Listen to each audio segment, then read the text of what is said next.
love and of a sound mind. God has given you power to overcome the fears, the anxiety, rejection. God has given you so much. And I'm here today. If you do not know this God that does this, or you do not understand that the God that loves you can help you overcome this, then let me just share this with you, because it's a hard conversation, but you have to realize you can rely on God to get you through whatever fear you're dealing with, whatever fear that captivates you. There's no weapon formed against me that will prosper. There's no fear greater than the goodness of God. There's no fear. So what do you do today? Acknowledge the sin of your fear, if you will. God didn't give you the Spirit. God didn't give that to you. Acknowledge that. Acknowledge that. Acknowledge that the lack of faith. Own it. Own it. We used to tell our kids all the time, did you do that? And they're like, no. Really? Did you do that? No. But then they realized, if I told the truth up front, the punishment on the end is not as severe as if you lied to me and you tried to cover it up. So what do? We acknowledge it. God, I'm afraid. What are we afraid of? I don't know, you wrote that down. I shared with you mine. What are you afraid of? This is what I'm afraid of. And what you fear the most reveals what you value the most. I hold it dear to my heart. This is what I'm afraid of. I'm afraid of losing my family. Okay? Well, let me ask you this. Have you prayed like you're going to lose your family? And it's easy to come to an altar and pray and just go, yeah, I prayed for it. No, did you earnestly seek God in this prayer, or did you just cry out? Because there's a difference.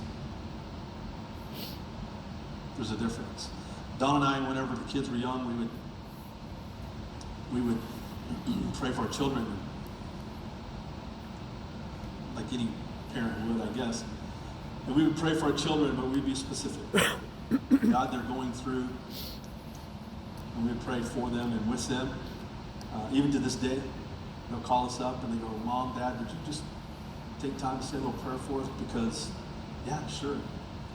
And we pray, God, your will be done in their life. We want them to follow you, but whatever path that takes, we have ideas because we think this would be the great path to take. But if you choose to make them go down another path, and trust me, they went down other paths. But you know what? God's got this. God's got this. God's got this. My parents were in their 80s. You know what? God's got them.